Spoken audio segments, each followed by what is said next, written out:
WIFTVPM.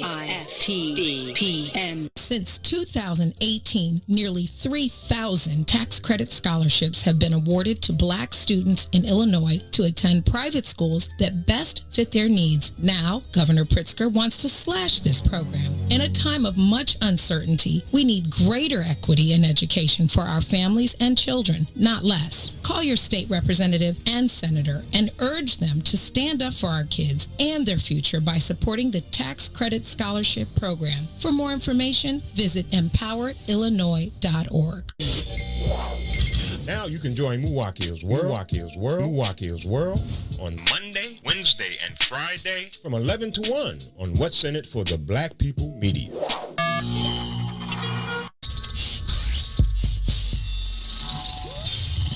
What's up, everybody? Welcome to the green side of things. It's your man, Sadiq. And Cassiopeia. And we need you to like, comment, and share that thing every Tuesday and Thursday from 1 to 3 p.m. on What's in It for the Black People Media.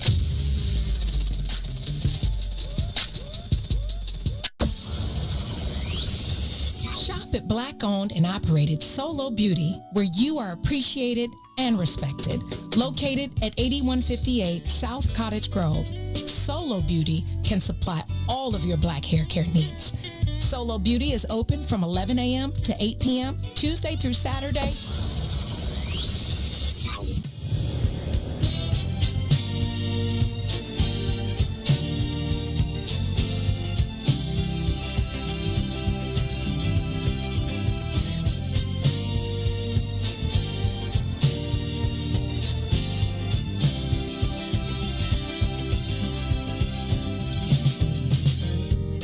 What about my love? Seems you have forgotten love. I do believe that something went wrong somewhere.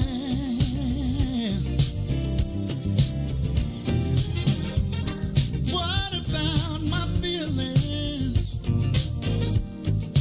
Do they mean anything at all? You got me so in love, I'm too blind to see. And that you got my love, now you wanna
won't you change your mind?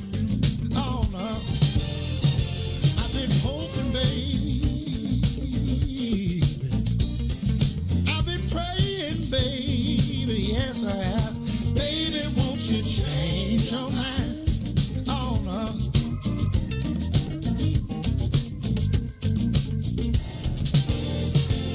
I've been hoping, baby.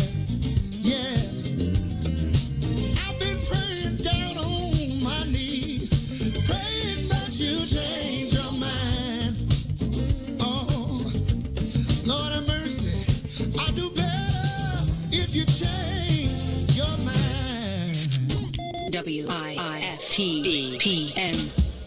Live from What's in It for the Black Media Studio. The problem in the past has been the man turning us against one another. Take a journey with Salim. Come with me into Muwakkil'S world. We have been unable to see the truth because we have been fighting for 10 square feet of ground. It's Muwakkil'S world. Can you dig it? Can you dig it? Can you dig it? Here's Salim.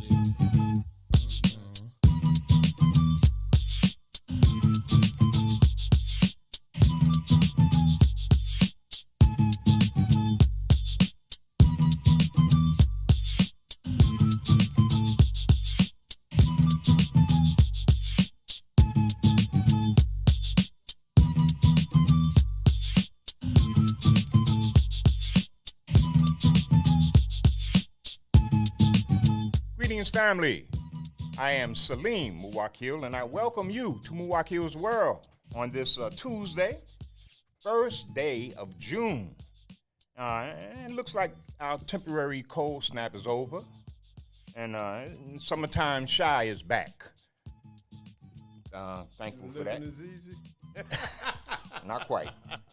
Today we'll be building with that brother you just heard, Brother William Bill Griggs, our regular raconteur. And as usual, we'll range the gamut. There's a lot of grist for the mill. Oh, Lord, yes. In the zeitgeist, and to mix a couple of metaphors there. But perhaps the biggest bit of national news this week. Oh, there's two really big things. One is that the Tulsa, the anniversary of the Tulsa thing, and the complications and the ramifications of that. But the other thing is the Republicans' refusal to back this bipartisan commission to investigate the January 6th insurrection. I think that's extremely significant. So let's start there. All right, Brother Bill? Okay. Welcome, by the way, my brother. Glad you Thank could you. join us again. Thank you. Although it almost seems redundant to welcome you because you are almost like a co-host, kinda.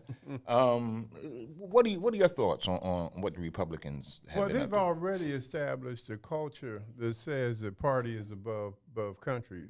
They've already stated that, we are about power and we really don't care about anything else. Mitch McConnell's been very, very upfront about that. So you mix that with a huge dose of cowardice, okay, because they're afraid of the worst elements in the country. And so they said, well, what's it? Not Kennedy, the other one with the Irish name, who just said, it wasn't an insurrection. It was a regular day in Johnson, was that? No, it wasn't him. McCarthy, okay. yeah. It was a regular day. Oh, yeah. It was a regular day. Was he the one? Yeah, okay. I think it was. I okay. think it was. It was just a regular day in the in the Capitol, and you were cowering for your life. They were calling to kill Pence, but you have this insanity that's running amok, and they are leading from behind. So whatever the craziest of the crazies, the QAnon, they're following into it, which is how you got Margaret Taylor Greene, who goes around harassing families of children who have been killed in mass murder situations. So you got. It's a cowardice. It's a power hungriness. It's a complete not giving a damn about the country or anybody else. But it's such selfishness. It's such an aberration, man, that it just seems so perverse that the entire Republican Party I be agree. a party to it. You know, I agree. Well, it's not it isn't, but it is the Republican Party. What's happened is that over the decades they got off on the wrong foot, and then they've been marching toward this position all along because they've always staked out the morally indefensible ground. So what is this position? Is it the white supremacist party? Absolutely. Is it boldly the white supremacist party now? And the party of Trump, which is all of that, And you're talking about white supremacy. You are talking about autocracy. You're talking about dictatorship. You're talking about and I have been hollering, screaming, crying out in the wilderness now for a while about the attack on reality and what that means. They're going beyond Goebbels, who was Hitler's minister of propaganda, who said the bigger the lie, the better. They're going beyond him. Kellyanne Conway, all these people who said basically, who you gonna believe, me or your lying eyes? And their population said you, and they want everybody else to do it too. And part of that is not just the desire to totally eradicate any kind of democracy or pretense of democracy, but it's like I was saying this during the Bush years. The punks, go take you in the alley and shoot you. If you show enough mafia, boom, you shoot them in the head in front of everybody. Because what y'all gonna do about it? Okay, I mean that's strutting your stuff and saying I'm bad. Okay, Trump said it Trump set that stage from the giddy up. When he said his crowds were bigger than Obama's, even though you could see they weren't. And he'd been doing that all along, and they've been buying into it. So the bigger the lie, the better, to the point to where there is no truth anymore. There's no objective reality. Right. Yeah. There's no consensus point. Right. And without a consensus point, there's really no possibility of democracy. Yeah, you and I have to agree that this is a bottle of water. Now, if I say this is a bottle of water and you tell me that this is a pear, we can't talk. That's why this is very, very dangerous, man. Oh, beyond. And the fact that the Congress is willing to forego any kind of even apparently objective assessment of what went down is really a very, very dangerous development. Because if there's no reason for consensus, if the Republican Party is all the way rebel, then man, we're in some dangerous times right now. They're no longer a viable party. We have John Meacham, the presidential historian, has called this the end of the age of reason. And I had the same reaction, and that's what we're talking about, the end of the age of reason. Think about it, the contradictions are astonishing. These are the pro-law and order people who were killing the police in the Capitol, okay? These are the tough, staunch Americans who are backing Russia against their own law and order. Everywhere you turn, there's another manifestation of a phenomenal contradiction. The whole thing is an oxymoron. Part of it always goes back to this, and I'm going to be talking about this more and more in the future because it's a concept that takes a lot of work to unpack, and you're not going to do it in a few minutes. It's just the idea that they have no idea what freedom means. Freedom is too big of an idea for them to even grasp.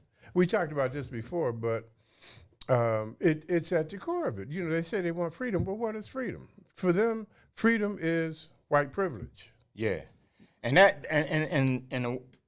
that is in fact at variance with Republican ideology, with conservative ideology, because and that's clear with this recent conflict that they had with Liz Cheney, for example, opposing the Trump version of reality, and then she being ousted in favor of this other congressperson from New York, who is not nearly as conservative, right, as Liz Cheney, because it doesn't matter. Right. It's a whole nother set of assumptions that she's operating under. Right. That the typical and the routine Republican conservative branch is not operating on. But And that's the dangerous thing. But see, that conservatism with Liz Cheney, who supported Trump all along, helped to bolster him. Now, what happened, at least in my But I mean, the opinion, conservatives have an understanding of what they have a definition of freedom that is their own definition that is at least intellectually consistent. with the white definition. privilege. Well, I mean, their notion is that the individual should have freedom. It does equate to white privilege because that's how it was built. But they can claim that it's an unbiased ideology. That what they want is to release the fetters of government on the human spirit and let the spirit soar in entrepreneurial glory and all of that. Yeah. And so that's their ideology. Right, exactly. But these new folks, they don't have it. They don't have it. No, you're absolutely right. It's like you could embarrass the original ones by saying you said this, but you're doing that. These folks, they don't care. Exactly. I mean, Lindsey Graham said, look, Lindsey Graham said, if there is an opening on the Supreme Court in the last year of a president's office, quote me on this, hold my feet to the fire, I will not, I repeat, I will not go along with it. And then when it happened, he's like, oh man, don't you know I was driving? Oh, y'all thought I was serious. I mean, so. But Lindsey Graham uttered a truth that is pretty resonant. He said that the Republican Party is nothing without Trump. Well, These the days, country is nothing with Trump. Electorally, they're nothing Yeah, without but see, Trump. they had. Well, number one, at some point, people actually die for this country. You can't at least put your political future in jeopardy to save it. We're not talking about which way is the ideology going. We're talking about whether or not this country can long endure. We're talking about an upright rebellion. We're talking about a leap into authoritarianism. We're talking about dealing with somebody who really and seriously and truly wants to be a dictator, and you're supporting that. But at some point you have to have some kind of integrity. True. But the two-party system assures us that there will be this partisan rivalry, and up to a point. Ideally up to a point. Right. But if your survival is at stake, then that point becomes further and further away. You know. Well, how did we get there? How did we get there, though? I got two words for you: Newt Gingrich. Okay. He certainly accelerated the process. That's accelerated for it. He redefined it. Prior to Newt Gingrich, lay that out. Okay, prior to Newt Gingrich, Republicans and Democrats went out. They had cocktails together. They talked over issues. They worked things out. Yeah, I mean, they golfed. There were times in the past in which partisanship was also pretty high and pretty rivalrous. And during the early Eisenhower years, for example, there was a high level of partisanship. Okay. But you're right. And so I mean, there've been ups and downs in that whole bipartisan relationship. The enemy. Newt Gingrich defined Democrats as the enemy because Newt was. Well, they used to call Newt was Trump before Trump. They called FDR a communist. And, they did. An aid of the social. So I mean. Yeah, you're right. You're right. You're right about that. But you see my point too. Right? I do. Yeah, yes. I mean, Newt took it to another level within that time frame because you always have to look at it within the context of whatever. Because FDR being called a communist was at a time when McCarthy and all these folks were at their zenith, and Hollywood was making all kinds of propaganda films. And what was it? There was one on. I remember one with Frank Lovejoy going undercover. Frank Lovejoy for the FBI, with the communists. And I know most people ain't heard of him because he wasn't that great of an actor. I remember that name resonates in my memory, boy.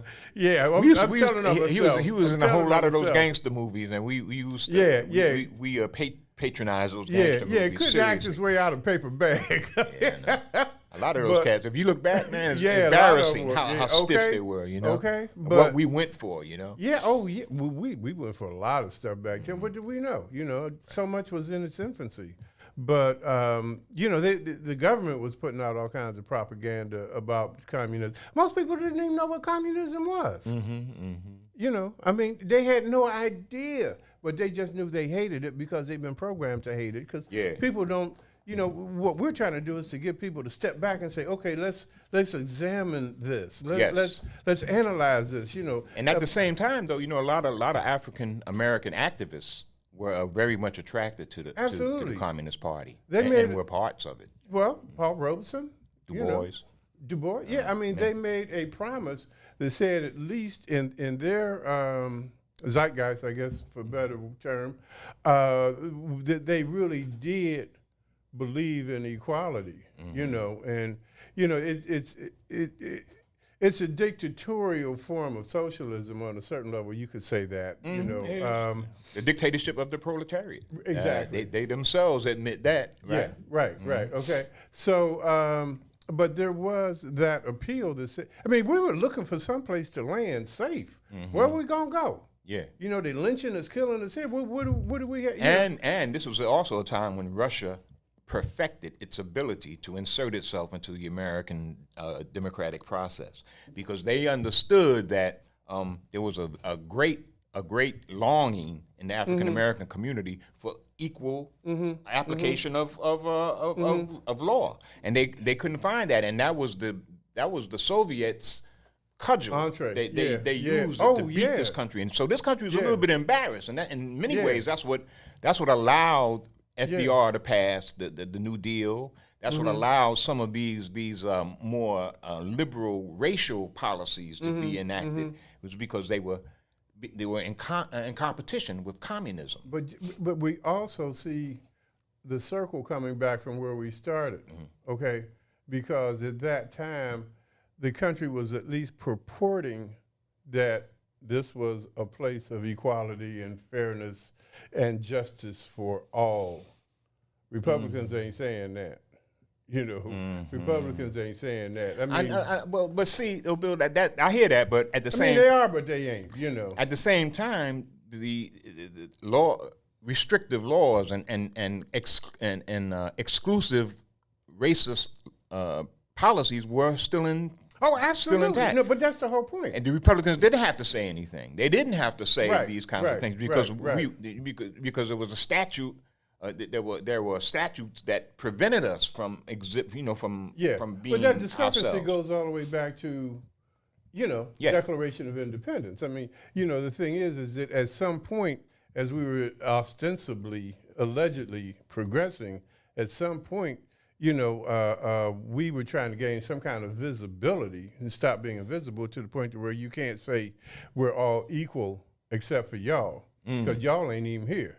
Dig it. By the way, man, speaking of these kind of historical notions, have you been watching any of these things on the streaming platforms like Them or the Underground Railroad? Any of these?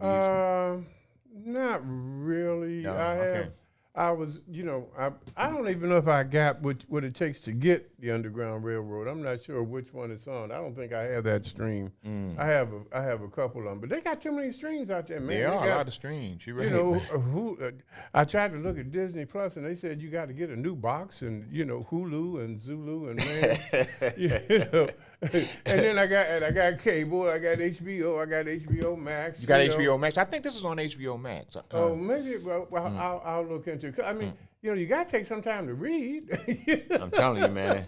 There's a lot of things clamoring for our attention. Yeah. You can get stuck there. And speaking of which, I think I mentioned I had just written a piece in Facebook on black complacency in the face of imminent doom unless we get ourselves together. And I am not being hyperbolic at all.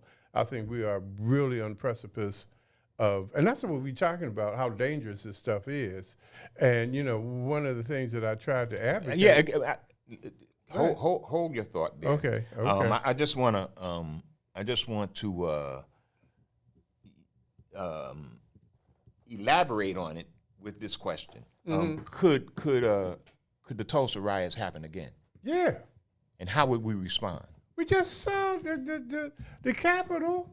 They were going to kill white people. Are you kidding? They were trying to kill the vice president. They were trying to kidnap the But I mean, could an attack on the black community I like know. that? I'm just saying, though, that's that's the mentality that's going on. Oh, yeah. Well, hate crimes are up already. Now, how it would be manifest, I have no idea. And would we be more capable of defending ourselves? That's a really good question. I think on the one hand, we do have more weapons in the community. On the other hand, those weapons are in the hands of the wrong people. they the ones we got to worry about. Apparently, they're bad marksmen. Okay, At they don't least shoot that, nobody, right? but innocent kids. Yeah. So, it's an interesting question. I'd really have to get out a whole lot of thought just to even begin to try and conjure up a halfway reasonable answer to that. I mean, because I was looking at all of this coverage, and I was grateful for it,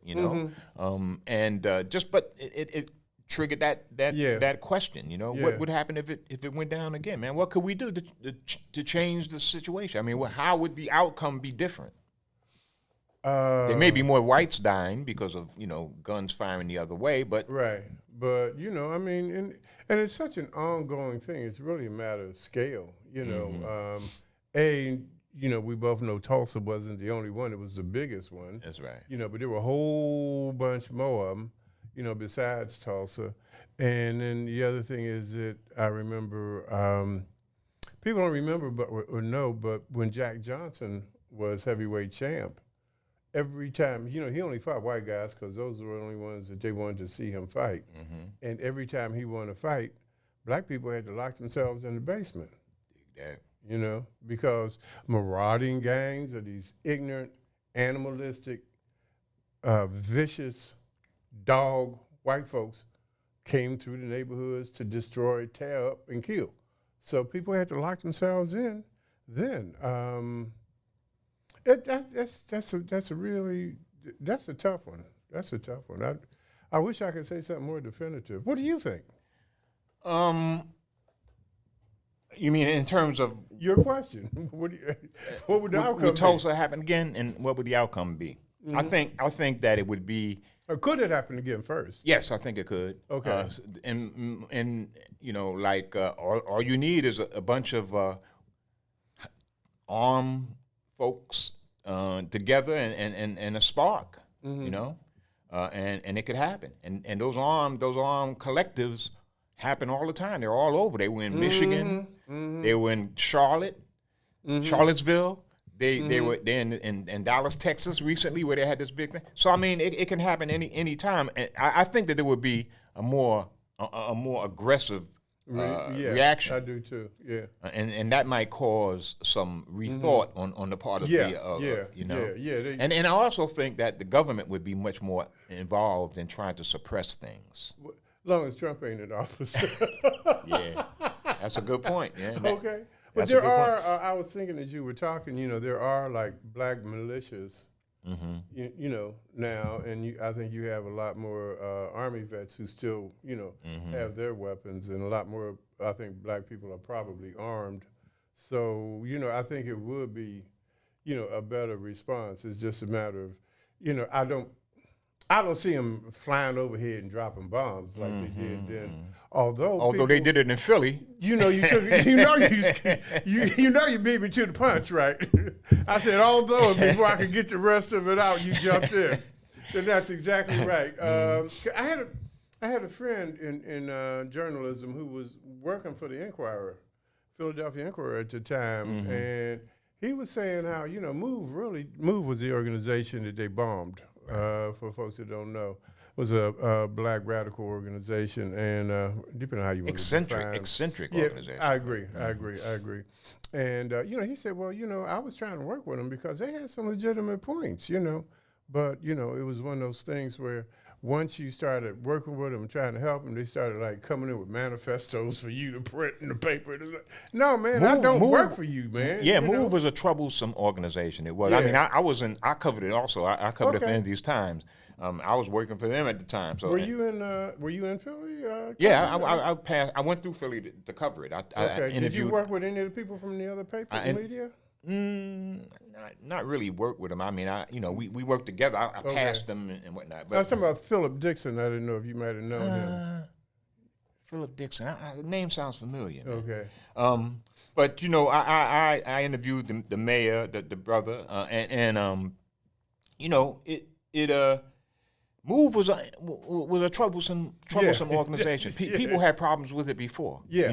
Black organizations had problems with it because they were intentionally confrontive and combative, right.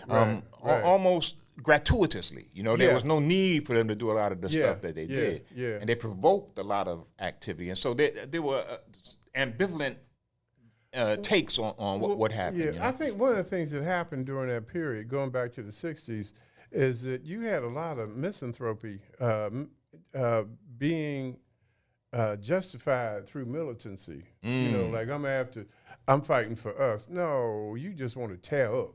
And I think, I saw it. I knew people who, had them rifles on the, they were not revolutionaries. I'm not saying nobody was revolutionary, but I am saying that there are a whole bunch of folk that really just wanted to tear up and destroy and what have you. Reckless adventurism. That's what the Panthers called it. Oh, okay, right.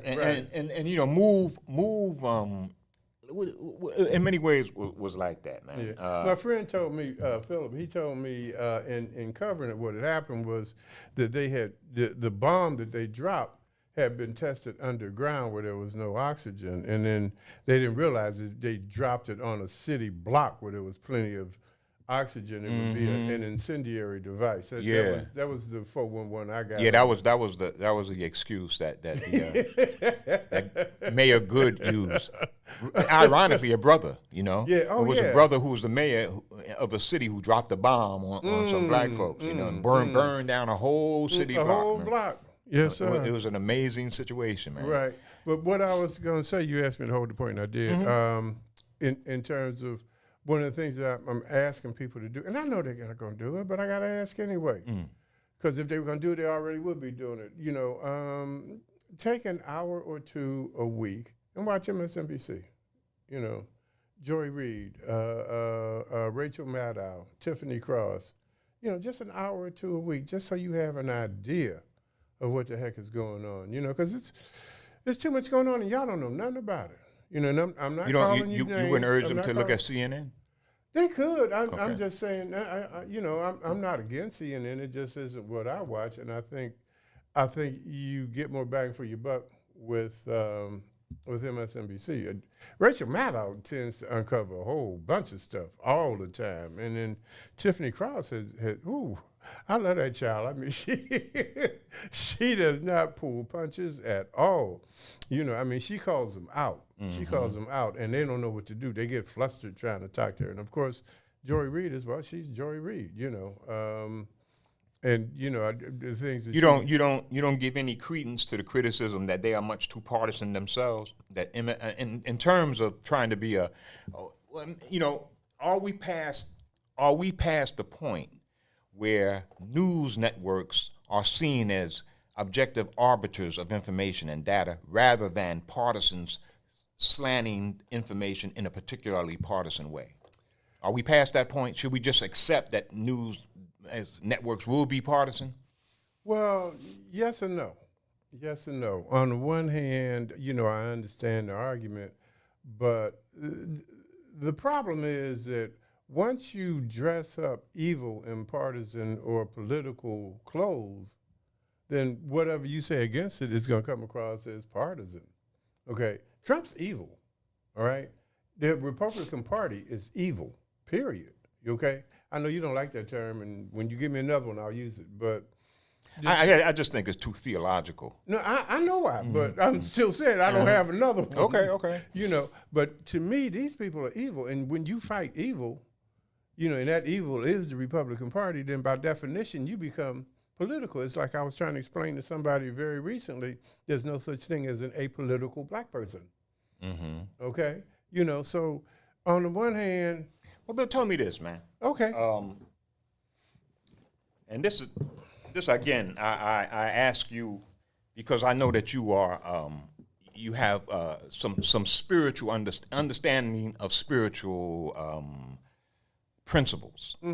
To consider your opponent as something that is beyond the pale, as evil, isn't that the other side of them considering you evil? I mean, all according to the idea of ma'at, aren't we supposed to understand and have compassion for other points of views without demonizing them? It's not demonizing to recognize reality. I mean, reality is reality. I mean, that's these people. That's like saying, well, didn't the slave owners have a position worth considering? I mean, was it really wrong of them? Can we empathize for a moment with these people who owned people and raped and burned and killed and pillaged and plundered? Of course not. And if you want to go theological on it, one of the quotes from the Bible is, "Do not cast pearls before swine." But also in the Bible, isn't there a justification for enslavement? Oh, there's a lot of stuff in there that ain't got no business being in there. But I mean, if people believe that they are acting on behalf of the deity, well, then, then you can justify anything in the Bible. So it's all about what you're trying to prove. I mean, at some point in time, you have to have a certain independent capacity to understand right and wrong, regardless of what anybody says, Bible or otherwise. But aren't right and wrong self-generating concepts? I mean, don't they create each other? I know exactly what you're saying. I don't know if I can work it into the conversation. I know you. I'll stay away from those. I know you. That ain't working for me. No. I think I understand what you're saying. In a practical way, I think that you're right, man. That it's hard to countenance the kind of anti-human policies that are being propounded by these Trumpians, by the cult 45ers. Yeah. And so, they have to be opposed, I think, pretty strongly on all levels. Well, it always has to be balance, yin and yang. So, which doesn't mean cruelty versus non-cruelty. I ain't talking about that. But I'm just saying, there always has to be that thing where you understand what you're doing based on just what is, just what's real. You can get philosophical to the point to where you hamstring yourself. I remember in school, some of the philosophy majors were just totally confused. I mean, they were completely confused. I remember. Well, that's the point of philosophy. Well, don't get me wrong. I'm a philosophical kind of guy. Right. I know that. But I knew this one brother. He would, he wore the outfit of the philosopher. With a beret and a goatee? No, it wasn't on that level. It was like short pants and the funny socks and stuff like that. I mean, he looked nerdish, and he would say, for every argument that you can make that this bottle exists, I can make one that it doesn't. And I was a little bit more to my ghetto roots back then. And I'd say, man, I don't give a damn. I know it exists. If you want to argue about it, fine. I don't have energy for that. So, everything, even philosophy has to be, I think, tempered at some point with some level of pragmatism. Well, that's what Marx said, the idea is to change the world, not to analyze it. Well, sometimes you have to analyze it to change it, too. I don't want to go too far in any direction. That's what I'm saying, balance. Yeah, it's just ironic that Marx would say that because there's so many people who use Marxist philosophy as a way of understanding our political situation. Yeah, well, plus, on a certain level, I think Marx was kind of naive, from each according to his ability, to each according to his needs. I think that was his famous quote. That's a shorthand. Yeah, and that's cool, but you got to take a whole lot of stuff with that. You got to take human nature into account and all that. And I think just like when you look at different economic systems, what are their strengths and what are their weaknesses? Capitalism is effective on a lot of levels. Well, Marx, that's it. He absolutely admits that. Yeah, but the problem is that it's also evil. Yes. So, or it encourages evil. well, I think it is evil. I don't think you could have had slavery without capitalism. I don't think you would have. You couldn't have had the robber barons and the phenomenal oppression of poor white folks by them. But it's a system that in some ways you can say it's evil, perhaps, but it is also responsible for lifting a whole lot of people out of poverty. Because of the dynamics of capitalism. Now, at a certain level, it becomes a sabotage of itself. It creates self-sabotage. But I think it would be a stretch to say that it's inherently evil. You say it's inherently evil. I think so. Okay. I think so. I mean, I'm not saying I can't get talked out of it, but I'm just saying I think it really, I do think it is, because I don't know how the evils in this society could have been there without it. So once again, we can start getting into semantics or whatever, but fundamentally, I don't know how we could. And it encouraged imperialism. It encouraged settler colonialism.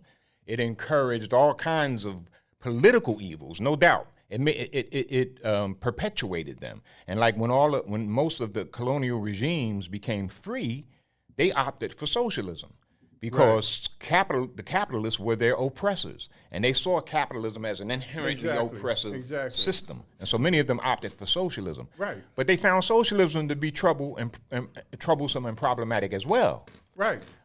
So then you need a blend. Okay, there you go. And see, hybridization. What I'm looking at was, I said each one has its own weaknesses. Capitalism is effective, but it's evil. Socialism is naive. One builds on greed, the other denies its existence. Neither one of those work. That's why you have to have a kind of blending. But see, the other thing when you say socialism is naive, I mean, you're saying that it assumes that you can change human nature by ideology, and human nature is inherently greedy. I'm saying it kind of, sort of, but I'm really saying for a lot of people, I'm only going to work so hard if all of it isn't going to go to me. Part of what I'm doing is to help you. For a lot of people, that's not working. That's why I say it's naive in that regard. So, but if you take out a step further, what are the philosophical underpinnings of capitalism and socialism? All right, one is steeped in competition. The other is steeped in cooperation. And one of the dynamics in terms of us being at odds with the culture that we're in is that we are a socialistic, communalistic people historically. You mean black people? Yeah, yeah. And this is a very individualistic, capitalistic culture. That all goes together, the John Wayne, the rugged individual, the elevation of the individual over the group. Okay, and that's where you get capitalism, and it's all competition. And the thing is that at some point, I've been watching this thing on the Men Who Built America, and it talks about the rivalry that was going on between among the big three, Morgan, Rockefeller, and Carnegie, and they had to beat each other. It wasn't about being successful or helping or whatever. It was about beating the other guy. You got more money than God. Morgan even lent money to the government at one point. Okay, but that wasn't enough because their orientation was to have all I can get and then take yours too. Okay, but the criticism of and you kind of implied it yourself. The criticism of communism is that it is anti-human nature. Right, it's naive. It doesn't take into consideration our inherent desire for more for our own ego gratification. And so therefore it requires an authoritarian government to force people to do things that they would rather not do. But It forces them to be more giving of their resources so that the whole can benefit. And so it is authoritarian and coercive. And so capitalism, on the other hand, is freedom. It's for individual freedom. It doesn't coerce individuals to do anything.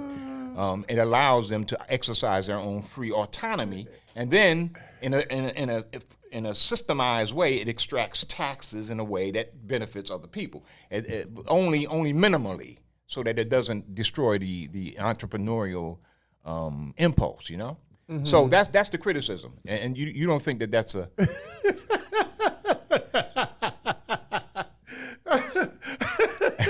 I'm sorry. I think that's the capitalistic mythology. Okay. Free enterprise. I mean, eventually just the nature of it is such that without all kinds of regulations, you're going to have nothing but monopolies controlling everything anyway, controlling prices, controlling workers, controlling lives. So the idea of going back to what is freedom?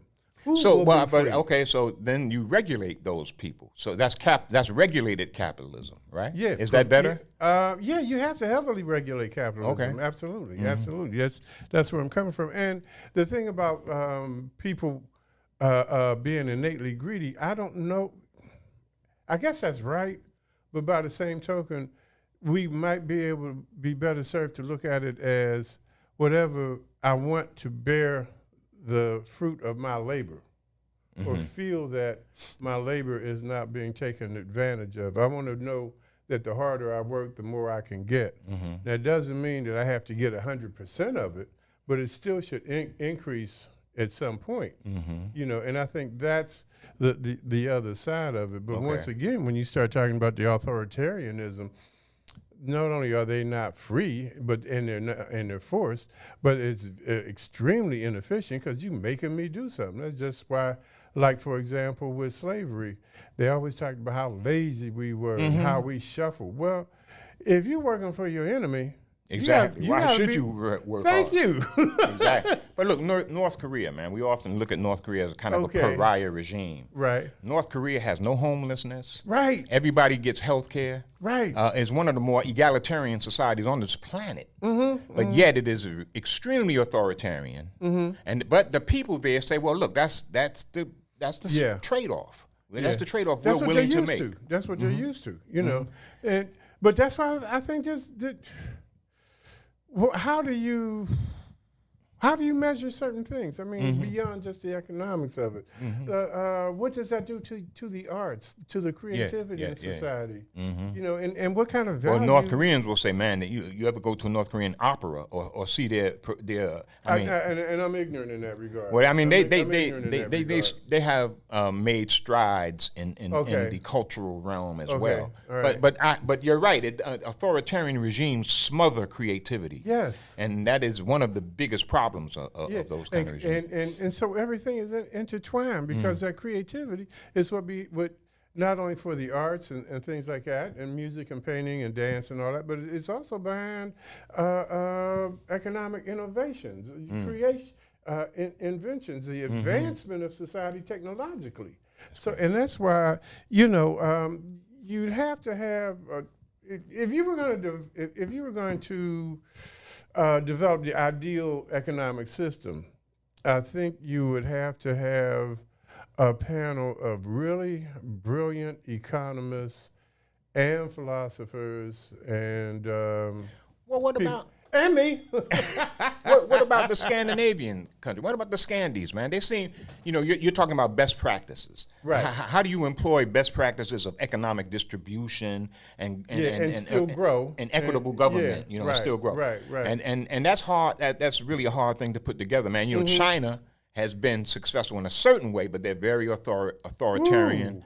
But man, they have been extremely successful in lifting the poor out of poverty. Yeah, I mean, they really have done an amazing job, extraordinary job. Do you see the last thing they just came out out with? No, what was that? that? What was that? they are now encouraging people to have 3 children. Yeah. Yeah. I did. I mean, come on now. Yeah. How invasive can you be? Well, first they say you only have 1. Then you right. have 3. That was the invasive one to do that. But that's an example of what I mean. I mean, it's extremely authoritarian, but they're doing it for the good of the whole. Yeah. And people are willing to accept those sacrifices because they conceive of themselves as a whole. And that, as you know, the Chinese people. No, that's a valid argument. I can't, I mean, there's a certain part of me on a certain level that finds that kind of repulsive. But at the same time, I do appreciate it. I can't say it's. I mean, who can say what's right and what's wrong? Especially when you look at the success that China has had, man. And they have something called the Belt and Road Project now that they're all over the southern, the global south. They got it locked. They got it locked. There's really no possibility of really anybody getting in there at this point. And even in Africa, man, they're locking down Africa in many ways. And the Africans are who at one point were very suspicious and worried, and in certain cases they still are, because the Chinese are pretty ethnocentric in the Han thing. Yeah. But they're opening up a little bit, and African countries are becoming a lot more. I understand. China's like starting to own a whole bunch of the continent. Man, they are, man. They're taking over, but that's authoritarian. That's their authoritarian. and that's what ain't mentality. Cool. Yeah, so ultimately, and that's why Biden is saying that if this country don't get on the stick, we're gonna be too far behind to ever catch up. But see, that's you just said something that's so interesting to me in that what we're saying now is, years ago I used to talk about the paradoxical nature of the universe. That was my little talk about philosophical. I actually wrote a paper on that in college, and the professor called me and said, "What the hell are you talking about?" But well, I mean, I've always had to have a philosophical framework. But you just kind of, I brought that up because of what you just said, which we just got finished talking about how the imperialism of capitalism, and now we're talking about the imperialism of communism. In terms of going out and taking over other places. So on a philosophical level, that's kind of deep. That's another one of them things you got to sit up and think about. What does this mean? At least for me, that's how I rule. I think it means, well, I think imperialism of the West is something that is a product of a socialization process that comes out of scarcity. Europe was an environment of ecological scarcity, and so they sought minerals and other kinds of comforts elsewhere. They had to go out to seek these things because they weren't indigenous. Many other places had those kind of indigenous wealth within. They didn't have to go other places, and so they didn't have that imperialist impulse, to go out and seize other people's goods and the plundering kind of mentality. But there was also a moral bankruptcy there. That's why I refer to people like Dickens. I mean, you reread Charles Oliver Twist. Please, sir, I want some more. What? I mean, the way they did orphans, the whole thing there, that was just wrong. I mean, that couldn't happen in a society that had any kind of moral fiber to it. I don't think. But I think scarcity. It's my contention, Bill, that culture follows production mode. That if you have scarce resources, your culture accommodates to that, and that tends to make your culture a bit more grasping. A bit more afraid of resource insecurity, and the culture accommodates that. If you have resources that are easily obtainable, then the culture accommodates to that as well. And the temperament of the people who are socializing that culture are different as well. That makes sense. Yeah, that makes sense. I can't really argue with that. It just seems to me that there was still, even layered on top of that, was a level of meanness that didn't have to be. Where do you if that's your contention, where do you think that came from? Disconnection, just a culture of me, I, and not us, we. Like I say, I'm not an authority on this, and I don't know how much how widespread the issues in Dickens' novels really were. You know, I tend to think Dickens was a hell of a writer, boy. Yes, he Man. was. Yes, he was. I think the reason why he wrote it was because it was widespread. You know, but so. I mean, I don't see him as writing that because of, you know, isolated instances, you know. So based on that, I had to think it was kind of widespread. And I do have to think that you could have had, I mean, it would have been rough. Don't get me wrong. I'm not negating your point at all. I'm just simply saying that the outcome could have been a little bit more humane, you know. I mean, Fagin would not have had the power that he had it been a decent society. And where it comes from, that disconnection that we've talked about before, you know, disconnection's a powerful tool. Is disconnection driving these Texas Republicans, man? You know what? to institute these amazingly stringent voting requirements now. You know, I've had to, well, that's just lust for power and stupidity. You know, that's the thing about the Republicans is that they're kowtowing to the lowest common denominator, and they're the ones that they're putting in office. And they have a real appreciation for stupid. I mean, Sarah Palin was like a folk hero, you know, and it's hard to get dumber than her. You know, Gohmert has tried. You know, he's putting a good foot forward in terms of trying to get dumber than her. He might be, you know, because Gohmert ain't no slouch when it comes to dumb. But, okay. But, I mean, you got some of the dumbest people on the planet as leaders. DeSantis ain't no intellectual giant by any stretch. So you have all these mediocre people, you know, or less than mediocre people who are over their heads and crave power for the sake of power because they're not smart enough to have a vision of anything beyond that. I mean, but they, yeah, I almost agree. Okay, that's close. I think that there are a lot of, and one of the things that troubles me, I think, is that there are a lot of smart people. Smart Republicans who are also in this. And they're also pushing it. It's not just the dumb masses. No, that's true.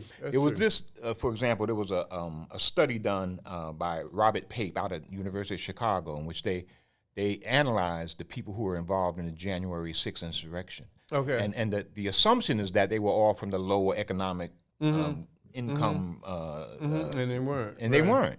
Many of them were business owners. They were military people. The thing that they found was the common denominator among them all was that they were white. That sorry, I couldn't resist. No, that was it. But the other thing was that they were afraid that they would be losing their demographic dominance. They would become American minorities by mid-century. That was the most common denominator. That fear was the most common denominator. We'll talk about that and many other things when we come back from this break.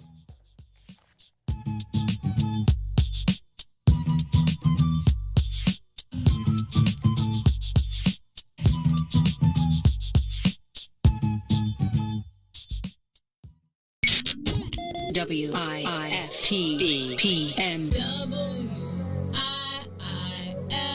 WIIFTBP. Media's just for you and me. WIIFTBP. Media's just for you and me.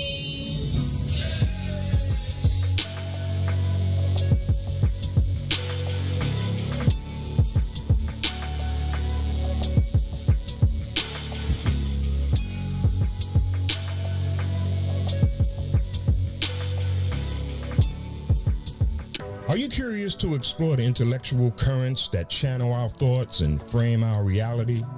Have you ever meditated for relaxation and accidentally discovered the universe in the process? These matters and many more you may never have even thought of will be yours to explore as you come with me into Muwakkil'S world. Every Monday, Wednesday, and Friday from 11 to 1, right here on What's in It for the Black People Media. Since 2018, nearly 3,000 tax credit scholarships have been awarded to Black students in Illinois to attend private schools that best fit their needs. Now, Governor Pritzker wants to slash this program. In a time of much uncertainty, we need greater equity in education for our families and children, not less. Call your state representative and senator and urge them to stand up for our kids and their future by supporting the Tax Credit Scholarship Program. For more information, visit empowerillinois.org.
WIFTBPM.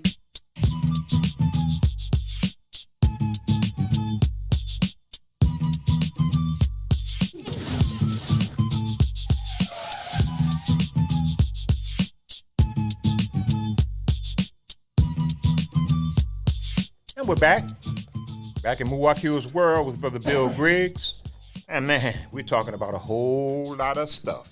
Yes, sir. You know, and what we were talking about before the break, I have no idea. Oh, no, see, I wrote it down. Okay, go ahead. We were talking about the assumption that Trump supporters were all stupid and exactly. toothless And the study found that that's not true, and that the common denominator was this demographic anxiety. Yeah. That white folks were going to be American minorities. Yeah. And I think that is absolutely the key to all of this. Oh, I agree. And that's what Trump represented. He was the avatar of that anxiety. That's why the people who support him, logic has no relevance to them. They just support him because of that. He promises to maintain their hegemony. It is when he says back. What is it? MAGA, make America great again. That's what it means. And they're always talking about. I mean, you had everything in the 20s and what have you, but they're really talking about the 50s because we wasn't anywhere to be seen in the 50s. That was the. I mean, if I get up early sometimes and just look at TV for a minute, and you see shows like Father Knows Best and Donna Reed, and it's like they have this perfect little white society, where the biggest problem they could possibly face is a bird got in the house or something like that, or Bud, missed his assignment in high school, and that's the American mythology. That they want back. We ain't nowhere to be seen because by definition we are a blemish. Because we what they did. And we were totally socialized by that. I don't think many of us even raised that issue that we weren't in there. Yeah. We just assumed that we shouldn't be in there. Right. Right. You don't know what you don't know. There you go. And you and I both remember back in the day, Jet magazine had a page at the back of the magazine where they listed all the black people that would be on television that week. Yes, sir. I remember it well, brother. That's how scarce it was. Yes, sir. And initially, wasn't too many people listed. Then they kept it too long, but it was like they, if you want to see somebody black, this check is out where Jet. And you know what time to tune in. Okay. And the whole black community would be tuning in, too. Oh, man, I'd be outside playing or something like that when I was little. And then somebody sees East Side, West Side's coming on? Yeah. There's a color person on TV. Yeah. Everybody dropped what they were doing and ran to see the color person. And they usually changed whatever they were singing to accommodate white taste, which was kind of depressing. And, I've said often, man, that all of our sex symbols at that time were white women. Absolutely. Absolutely. Marilyn Monroe, Gina Lola Brigida, Sophia Loren, all of them. And there's a wonder that we hold black women in such esteem. We were socialized to associate beauty with whiteness. And almost to demean black women because they weren't the ideal. And yet I can't remember me being attracted to. Well, let me change that. I never went after in any serious way. Yeah. Black women have always been the most sexually attractive to me in every way. So it didn't work. But I was deeply socialized to seek white femininity. Well, once again, though, at the core of all of this is sexuality. We've talked about that a lot. Yes. And it can't be overstated, and it is extremely complicated, because the desire, because they pedestalized, at the same token that the white women were the ones who were sexual and sexually desirable, they were also the ones that were put on a pedestal above sex because, in their cultural world, sex was evil. The Catholic Church told them you can only have sex to procreate. Can't have it for enjoyment, can't have it for no other reason. But they had this need for it, and they couldn't defile the pure white women. So how do you satisfy that need? Well, you get the heathen black women, And so that, and how do you justify that? Well, you justify it by making black men one of two things. They're either hypersexed animals, gorilla type animals that you have to keep your white women away from, or they're completely asexual, just like the women are in the imagination, because either asexual or harlot like. Right, right. And the same thing. Two extremes. Exactly. The same thing with the men were either sexual demons or asexual. Look at the names that they called us. Boy, uncle. That you either before, you're either prepubescent, or post. But both are asexual connotations.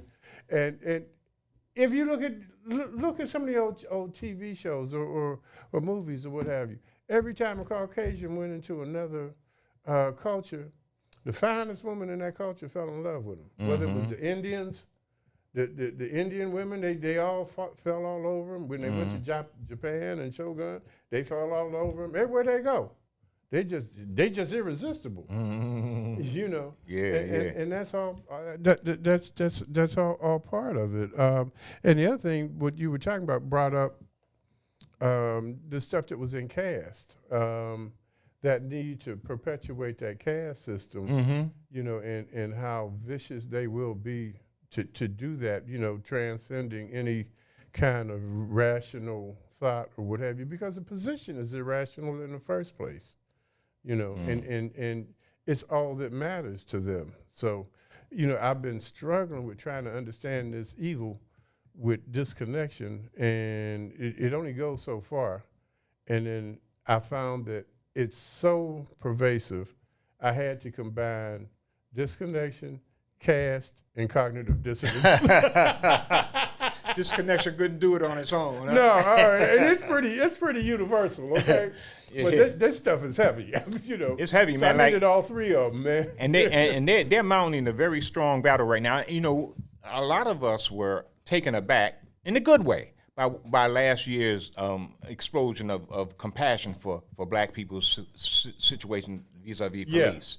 And the way the protests around the world were supportive of black folks. Yes. So that was an unusual, an unusual period. Unprecedented. But there's a backlash. And I think that we're experiencing that backlash now. Always is. This rejection of so-called critical race theory, which white people, I think, are using as a metaphor for anything that criticizes white oppression, really, because they don't know what critical race theory is. They have no idea what it really is. But Nor do they care. Nor do they care, as long as they can use it as a cudgel to keep black people ignorant of history, of their true history, and keep white people ignorant as well. Because we are just talking about Texas and how the Democrats had to boycott. They had to walk out of a session in order to stop the Republicans from enacting this onerous. Right. And the governor of Texas and the governor of other states are enacting these very restrictive policies that prevent schools from teaching CTR. I mean, critical race theory. They're protecting the matrix. They're protecting the matrix, man. And how do you, how can you possibly justify wanting to keep people ignorant about history? How can you possibly justify that? You don't have to. That's just the whole thing. They don't have to justify anything. They're beyond that. They move beyond that. They ain't got to justify a thing. We gangster white folks. It's right because we do it. Like Nixon said, if the president does this, it's legal. Okay? They ain't got to justify nothing. What they got to who they got to justify it to? We don't count. Don't they have to justify it to the federal government? Shouldn't they have to justify it? You mean the government that Trump was just running? Yeah. That one. Yeah, that one. But hey, Trump is not running it now. No, but the mechanism is there. I guess what I'm saying is, there's some battles, but, this is a thoroughly racist culture. And so part of the problem is, if you look at where the center is, politically speaking, there's not, the reason why the Democrats aren't as powerful, as strong, as intense as the Republicans are, is because they don't really feel as powerfully in sharing as the right wing does in keeping. So there's always room at the table for really ignorant conversation, in terms of advocating racism on some level or another, and that historically has been just the normal conservative position. you mentioned Liz Cheney a minute ago, because she found her floor. She found her floor. That's how I call it, because this woman has been in favor of everything that was wrong in America since her existence. She is the daughter of J. Edgar Hoover's spiritual twin. That's what I call him. Dick. Dick. Right. And she's being praised for something that's so ridiculously poor, it's ridiculous. She has supported Trump through everything. She didn't say anything about kids being locked up in cages. She didn't say anything about him throwing smoke bombs to clear out people so he could stand there and hold a Bible. What happened to you? You all talking about the Second Amendment. What about the First Amendment? What you care about that? Now you finally found a point beyond which you can go, which is so low, so way beyond the pale in terms of saying that you have any kind of credibility. And even since that, she still turned around and said, the Republican Party has no responsibility for the advent of Trump, right? Because you're part of that, So that's what we're up against, So no, it's a mess. It really is a mess. But one of the things that I find truly significant in that is there's a concept called the natural order of things. Okay, and that's part of why they are so serious about being ahistorical. Period. Okay, because everything they got primarily was the result of doing something really, really morally reprehensible. Whether and the thing about it is that in this era of big data, I guess you can say, and there's really a whole lot of new scholarship coming out that is absolutely condemnatory of slavery, the legacy of slavery, and the kind of the accretion of disadvantages that black people have to suffer from. Is very, very difficult to deny that. And that history is becoming much more apparent. And it hasn't been apparent to the masses, to the general public, right. Like the 1619 Project, for example. Exactly. That was really the first expression of this new scholarship and how it's interpreting old history. The 1619 Project was like a bomb thrown into the academic precincts of America because it was so full of new data, so it made connections that hadn't been made before, and it really shocked a lot of people, a lot of academics, and I think they're reacting to that in this very defensive way. Yeah. Well, you saw they were trying. First, they said they weren't going to hire her. Then they said they weren't going to give her tenure. And she hasn't received tenure, man. No, that woman is a treasure. Everybody else is getting tenure. Absolutely. And if anyone deserves tenure, it's someone who has her kind of celebrated accomplishments, man. And when you bring, I talked about that in the last piece I wrote. That's Nicole Hannah-Jones, by the way. Yeah, right. I talked about that in my last piece I was telling you about. But when you brought that up, it's funny how all this stuff comes together ultimately because it's all coming from the same reality. So when you brought that up, what it made me think about was a few years ago there was a sister at one of these little Christian colleges who basically got fired because she wore a hijab in solidarity with Muslim women. Now, you getting rid of somebody for being spiritual, basically. You are a religious institution. But you're getting rid of somebody for being spiritual because it's not the same thing. Okay, but because they're not upholding what you call, the reality, and they're dealing with a much higher level that on some level I think has to embarrass you and it certainly threatens you, you get rid of her. That's the same thing. And it's religion has really become a sectarian one-upmanship. That unfortunately. Although religion was really designed to overthrow the ego, it is incorporated the ego. It's become an expression of egoism. Sectarianism is basically what egoism is all about. Well, how do you feel about, you mentioned the sister who expressed solidarity with Muslims religiously.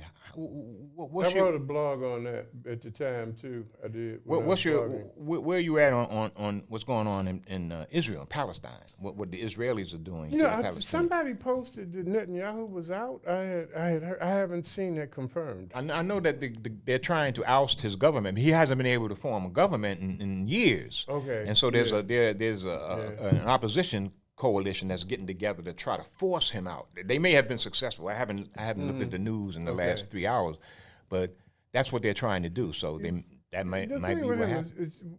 It's so interesting because it's the right wing that is so pro-Israel who can't stand Jews. I mean, isn't it? I mean, that's so ironic, man. I'm trying to get my head around that. It's ironic, bro. You know, and all internationally as well. Yeah. The neo-Nazi parties of Hungary and all of them are very pro-Israel, very pro-Netanyahu. Yeah. It's amazing. And you know, I know it's so much of the third world over the years have passed all kinds of resolutions in the United Nations condemning Israel as a beacon of racism and oppression throughout the Middle East, you know, and I guess it is because it's like a satellite of hegemony for the West. That's one thing that it is, yes. Yeah, but it's still just mind-boggling the way this intense, you know, and it's so wrong. I mean, it's like if you look at a map before 1948, there's a country on there called Palestine. There ain't no country called Palestine on there now. Right. Okay, and most people, they hear about the conflict, but the coverage is so biased and unfair. You get the impression that there's an equanimity there somewhere, whereas reality, you know, you're talking about, you know, the world champion, who won the Super Bowl? Anyway, you're talking about them playing against a high school team. You know, I mean, the Kansas City Chiefs. I'm not sure if they won. Yeah, no, they lost to Brady. Whoever. Right. You know, but I'm just saying, you know, the NBA world champs versus your local high school team. Okay. That's the disparity, you know, and you saw it in the numbers. It's even worse than that, man. Yeah, it really is. Yeah, elementary team. Yeah. They absolutely forbade Gaza from having any defensive capacity. Yeah. There's no army to protect them, none whatsoever. They are absolutely defenseless, other than those kind of weak amateur rockets that Hamas fires, that they knock down, and they get them from Iran, which is trying to provide Gaza with some form of defense, like any nation deserves. I mean, that's the army is something that you automatically assume a nation should have. Well, I remember they a couple of years ago, Israel formed this embargo around around Gaza. They even medical goods. Right. You got to come through us, and we return. So you know, people have been speaking out on it. Trevor Noah and some other people have said, you know, whether who's right or wrong, it doesn't matter. If you're that much bigger and stronger than your opponent, you need to show some restraint. And once again, it comes down, in my opinion, where do we stand as African American people? And there's always that tug and pull because, you know, issues we have with Arabs in the African American community, and which I think are really beside the point. Really, we're talking about the mercantile class. Mercantile folks are almost inherently or by nature mercenary. But by the same token, this is the exact same conversation we had when we started talking about the anti-Asian folks with the virus. Same thing, right? It's same the thing. exact same thing. Yes, it's yes, the exact same thing. Except with the anti-Asians, and almost the exact, because, you know, the Chinese Exclusion Act. Yeah. And Chinese couldn't even get into this country. Yeah. And the Japanese were in prison and concentration camps. Yeah. And yet we act as if the Asians are encroaching on our sacred right to be free, and making things worse for us because they're demanding an anti-bias situation. We need to embrace that, man. Yeah, we really do. And that's part of the confusion that we're up against in terms of our own community. There's a lot of confusion, you know. I mean, just a lot of confusion in terms of our status, you know, what our relationships with other groups should be, you know, and it's understandable, you know. I'm not putting us down, you know, and I think we have to be, because I always say we're messed up, but compared to what we've been through, we are fantastic. And I think it's important to say that all the time, because we have to be able to be self-critical without putting ourselves down. And usually what happens is when we are being critical of ourselves, we're actually practicing self-hatred a lot, and I see it all the time. So and it's also so insidious. It's so insidious, Yeah, it is. That is self-hatred is something we always have to be on guard against because we were so deeply socialized to practice it. Absolutely. So it is, but also the zero-sum mentality. That if some other groups benefit, we lose. Yes. That's something we need to understand is insidious as well. Preach. Yeah. Preach. And we fall into that pretty easily. Yeah, it's not like, it's an equality pie that you get a slice and then we get what's left. It don't work like that. No, I remember the Panthers, man. I remember during the 60s when Malcolm, all of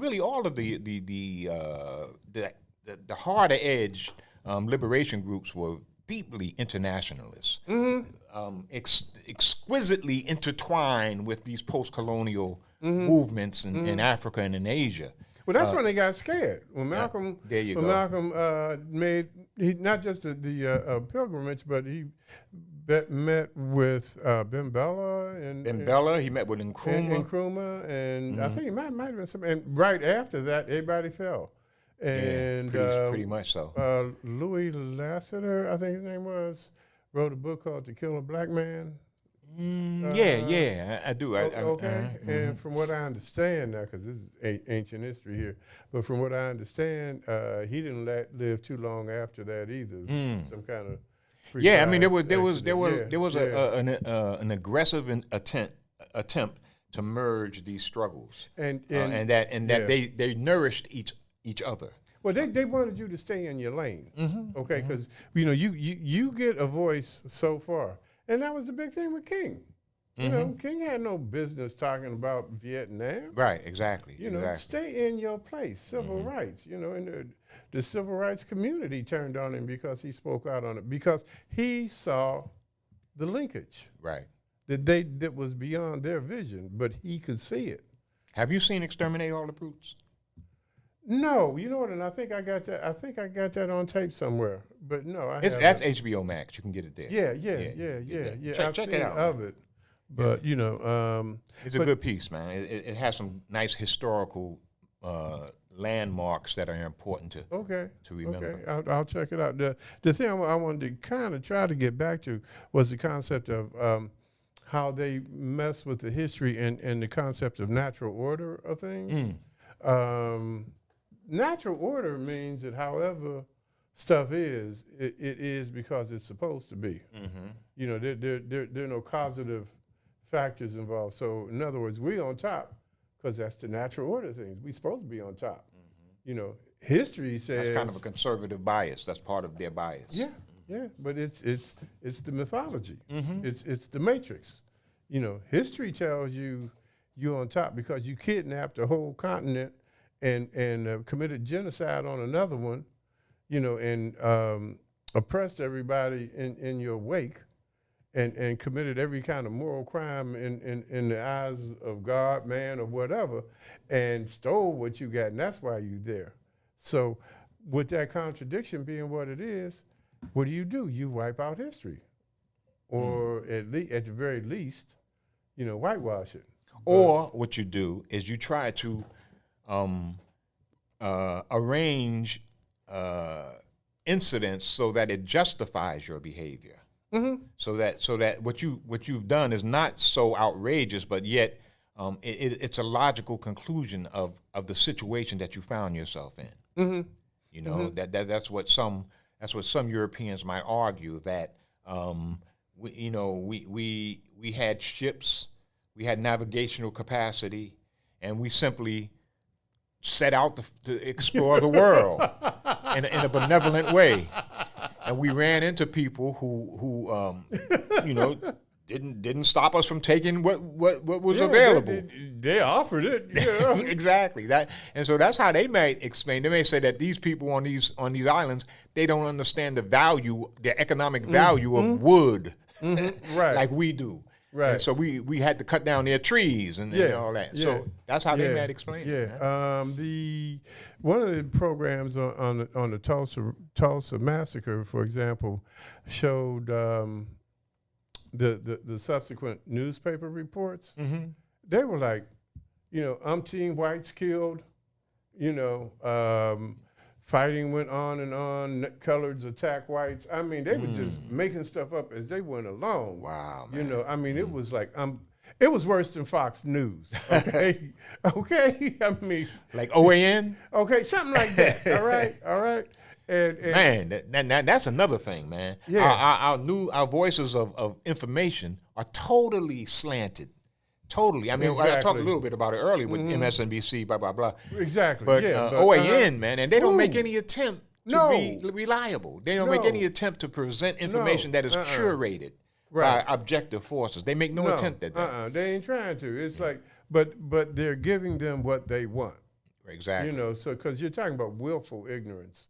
I remember this woman talking about when McCain was running for president. There's that famous scene where a woman talks about Obama being a Muslim. And, right. And McCain said, no, he isn't. And she said, well, I still think he is. You know, Right. based on what? Right. You got this whole insurrection right now based on what? Trump is not, you're willing to overthrow the government based on somebody saying some stuff.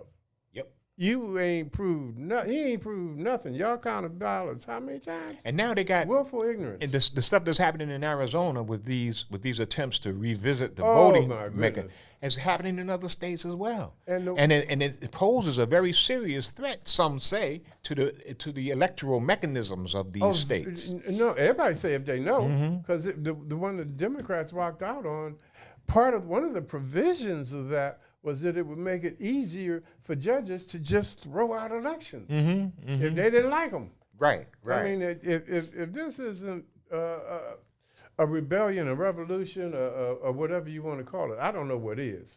But this is not politics. This is not politics, and I can't say that strong enough. This is not. What is it? Politics. It is insurrection. It is evil. It is white supremacy taking hold. It's all of that. It's the end of reason. Call it what you want, but it ain't politics. It's not official politics. It ain't politics, period. Well, politics is the struggle for power. It is official politics. Officially, it is because they are Republicans doing it. You're right. Okay. You're right. But for real, and I said this many times, if you take evil and dress it up as politics, it becomes respectable.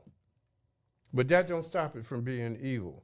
It becomes respectable. But politics, here we go. I was waiting for this point of contention. Well, actually, it's not really. Yeah, but we've been doing pretty good today. Yeah, okay, it's not really contention. It's just that politics is the struggle for power. That's what it is. I don't have a problem with that. Mm-hmm. And you ever watch wrestling?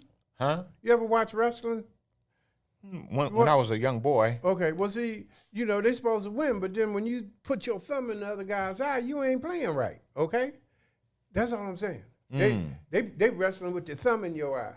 So there's no Marxists of Queensberry rules, in other words. Are you kidding me? Okay. They just tried to take over the Capitol for crying out loud. But still, it's politics, though. I mean, we may not, like I said, it's not official in the lines politics or legitimate. Well, I don't even say legitimate. Politics is merely the struggle for power that different forces undergo. They figure out ways to gain dominance, and that way that they figure is political. Yeah. It's a political. And politics is a distribution of goods and services as well, which is also your economics. And they're inextricably intertwined. You can't have one. It's like soup and salad. The point I'm making, though, is that you're right that this is a new level of depravity that the Republicans are demonstrating. But you're saying it's still politics. But it is still politics. And my question is, do we have to, what has to be done to right that balance? If they are so depraved and so willing to push nonsensical ideas and ideas that have no basis in fact. Right. Where are we willing to go to contest that? Where are people who want to balance that out? What do they have to do to deal with that? Well, that's a rough one because you can't break through the bubble because they're in that echo chamber with Fox and Aeon. OAN. OAN, whatever they are. And them other ones. Right.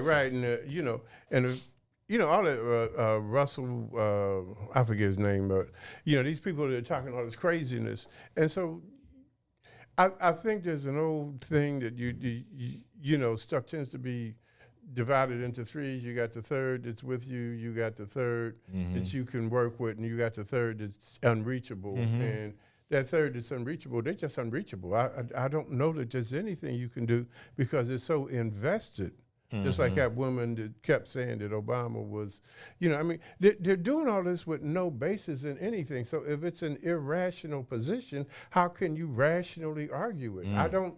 If you say, well, I think 2 + 2 is 5, but you made a mistake in your calculations, and I can point that mistake out, then maybe I can, show you that it's really 4. But if you say 2 + 2 is 5, and nothing you can do can make me change my mind, what am I going to do? There's nothing I can do except give you your own country.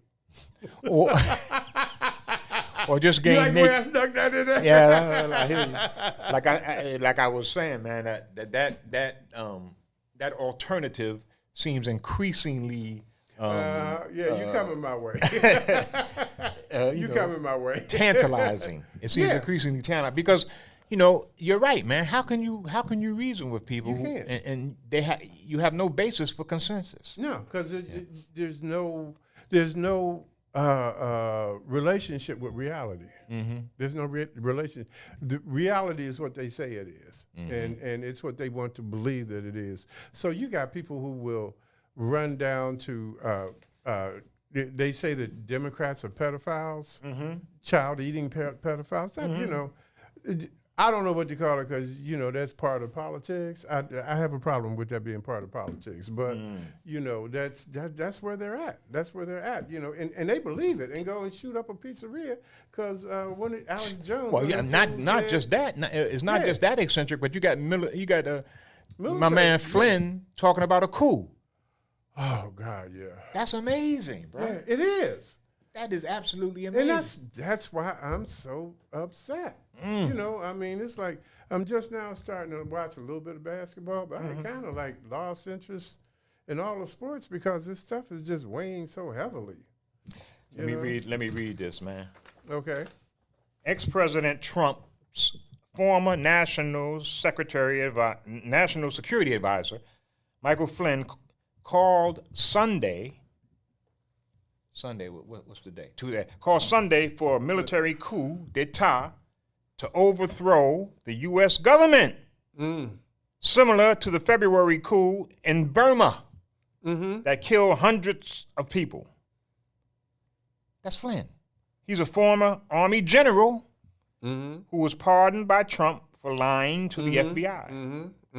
He was speaking this weekend to a conference in Dallas convened by QAnon, conspiracy theorists, and other Trump supporters. Flynn fielded a question from an audience member who identified himself as a Marine. The audience member said, I want to know why what happened in Myanmar, which is Burma, can't happen here. Flynn said, no reason.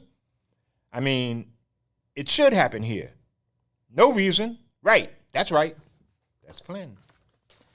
Now, okay, that's amazing. Here's a general who was high-ranking general and was Trump's national security advisor calling for a military coup, man. Well, and that's their redress because they have they're the victims.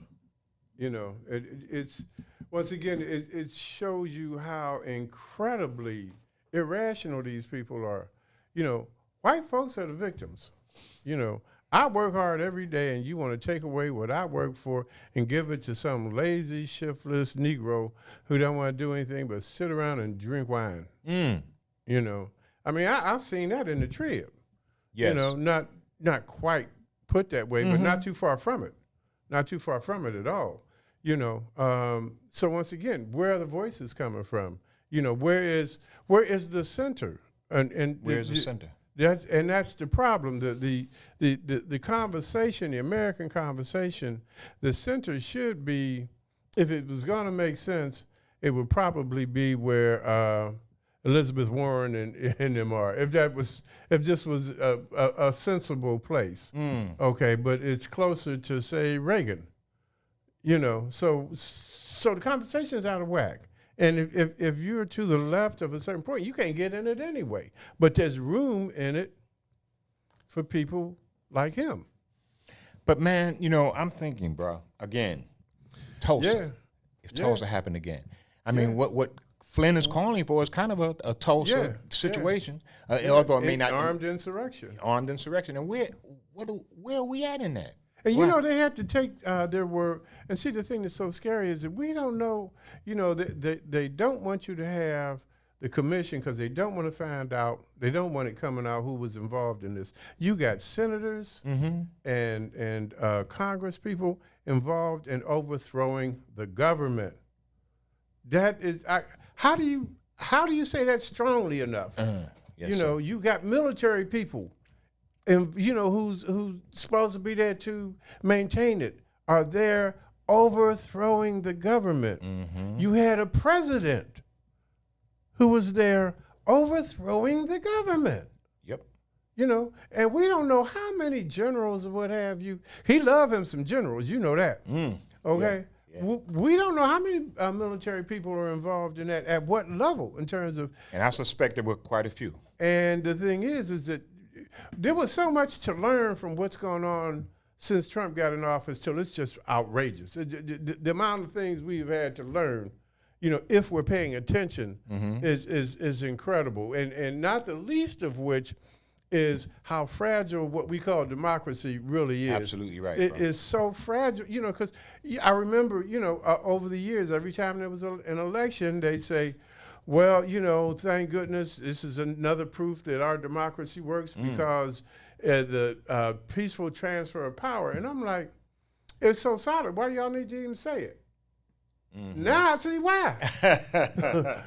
Now, you know, I mean, it is, we on the precipice. We are, man. We are. You know, and I don't think people realize just how narrow that precipice is, man, because if you have an opposition party, a co-leadership party in this country that refuses to adhere to facts, who refuses to acknowledge facts, then man, there's almost no refuge, really. What I mean, and then now you have Democrats talking about. I mean, Biden is still trying to be bipartisan, and although you can say that's a weak position vis-a-vis the Republicans because they don't care about bipartisanship, right. But it's his attempt to keep this country knitted together because Biden, as just many like other Lincoln tried. Exactly. Well, yeah, exactly. That's true, man. That's true because he realizes, like other elder statesmen, I guess you could say, that's what keeps things. That's what keeps things right.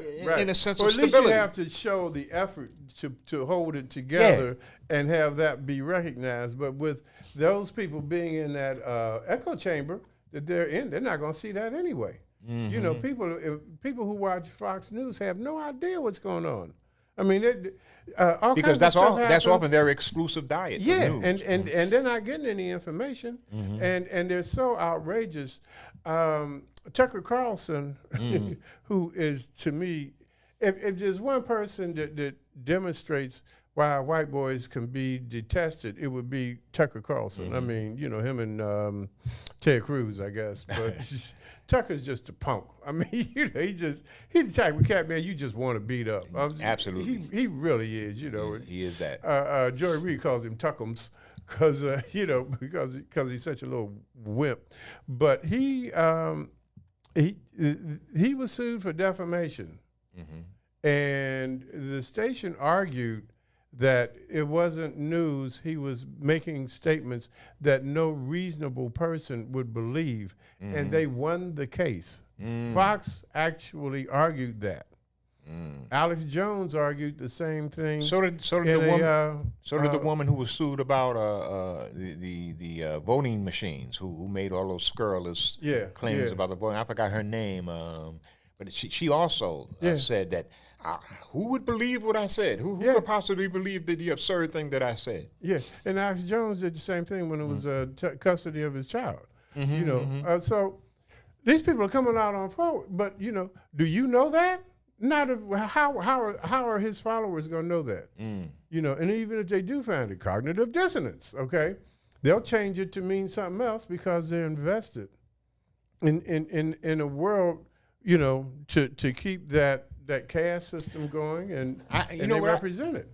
Yeah, I think that increasingly the Republican Party will have to come out of the covers, and they'll be much more candid in their intention to cement their advantage before they become American minorities. I think they're going to become much more candid because it's an effective political tactic. We're seeing it. Exactly. Seeing it. It's the reason why Trumpism, the reason why Cult 45 surpasses the Republican Party in popularity. Yeah. Is because of that very reason. And I think that they're going to, the orthodox Republicans, so to speak, are going to increasingly understand that they have to be more overtly racist in their appeals. And it's going to increasingly cause a racial divide in this country that is going to be very, very much more dangerous than it is right now. Absolutely. I mean, that's all Trump has been doing. I mean, you had a president, and they're following a man who said that the Klan is cool. Okay. As racist as Reagan was, and of course you have to look at people within the context of their time, Reagan earned a endorsement by the Klan, but he was cool enough to say, no, I don't want that, wink, wink, wink. But he did say that. Trump was like, oh, well, I don't know who these people are, but, how am I going to, knock it down if I don't know who they are? I mean, so they're sending messages of racism out for racism, but it's how it's being done. And quite naturally, as the fight progresses, it becomes increasingly, and we've seen it. I mean, going back to the from the time that the Republican Party became the party of white folks, which was during Goldwater till now, we're seeing it. And what's going to happen at this point is it took such a quantum leap with Trump, and that can only escalate and escalate exponentially. It's not going to just get a little bit better incrementally. It's going to escalate exponentially. Fed by backlash energy. Yes. Or white-lash energy, I guess you could say. Yes, absolutely. And the other thing is, in terms of this being they, as wrong as they were, they had a platform. This is the first time in my 69 years on the planet that I know of a major party having a convention where there was no platform. There were no planks in it. There was no platform. I've never seen that before, ever. So they couldn't even say what they stood for other than allegiance to Trump. That's unprecedented. And that happened in the last election. There was no platform. There were no planks. There was no Republican Party stance. Weren't they talking about lower taxes and all that? They never had an official platform. I don't know what they were talking about, but I know they never, ever developed a platform, and that's the first time that has ever happened. The only platform they had was allegiance to Trump. I mean, if they did say something about lower taxes, probably because it was understood, but, to say that they actually had a platform, no. And all these people who say, well, we love Trump because of, his policies, you can't name none because his policy was whatever he was feeling at the moment, or whoever the last person that was in the room with him, whatever they said. And he still has the allegiance of all of these Republicans, the National Republican Party. He really has that allegiance. Yeah, I mean, but see, once again, it's not just, I guess, nature abhors a vacuum, so something's going to rush in if there's nothing there. I mean, you look at Ted Cruz. How big a punk can you be? Called your daddy a killer and your wife ugly, and you're kissing his behind? Yeah. And you're a leader? political expediency, my brother. And speaking of political expediency, what do you think about the rather bold stance that Mayor Lightfoot took in terms of only allowing black and brown reporters to interview her on her anniversary interview? What do you think about that, man? I don't know. That just seems like some PR mess to me. To be honest, what did that accomplish? Other than it made her a pariah in many spaces across the country. They're calling her a racist. Some people want her to resign and whatnot. Yeah. And so why do you think she took that? Because of the problem she's had with the police covering up killing folk in this city. That's why. Mm-hmm. And Jeanette, the sister who was invaded, her house was invaded, and she was naked. And she didn't deal with that. It was a rough election when she came in because to me, we had we didn't have the best choices available. Mm-hmm. And that was horrible. But I mean, she has a history of defending the wrong folk. But I mean, it seems to me that was a pretty dramatic gesture to bar white reporters from the interview. It was. But I'm just saying that's. And so so the gamble that she took, it must have been. I mean, she knew that it would be thoroughly denounced. Sure she did. So the cost benefits analysis she made on that must be pretty interesting. What kind of benefit could she have gained from causing all of that racial rancor? And I think you're right that she's trying to come back from. She's trying to gain the goodwill of the black community for the things that she's done. I think in her calculations, she probably figured, well, I got to do something to stem the tide from Laquan McDonald and all this other stuff. And, because she was, I ain't know nothing. I wasn't there. Anybody told me nothing. I was just, I was across the street and JoJo did that. And JoJo don't talk to me. I mean, so I think she felt like the immediacy of the problem, with police brutality and her lack of, necessarily dealing with it properly was, and she looked at Rahm Emanuel and how it got him out of office, and she probably waited and said, well, let me jump on this, and once I do this, maybe I can get this repaired, and then once I get this repaired, then maybe I can do some other stuff to repair some other stuff. Well, she almost tried. Yeah, she tried. She almost tried to balance it out with her opposition to naming Lakeshore Drive after DuSable. Because now she infuriates a lot of black folks with that stance. Right. Well, that's a hard one because I mean, don't get me wrong. I would love to see it named after DuSable, but having said that, Lakeshore Drive is one of the most famous streets in the world. I don't know, do you readily change the name of a street that's that famous? I'm just asking. I don't want y'all going around talking about bills of Tom. No. We ain't going there. But I mean, realistically, I can see. So you think she has a point? You think she has a point? I think she has a point. Mm-hmm. Yeah. Okay. Whether it's valid or not, different matter. And I ain't saying, but.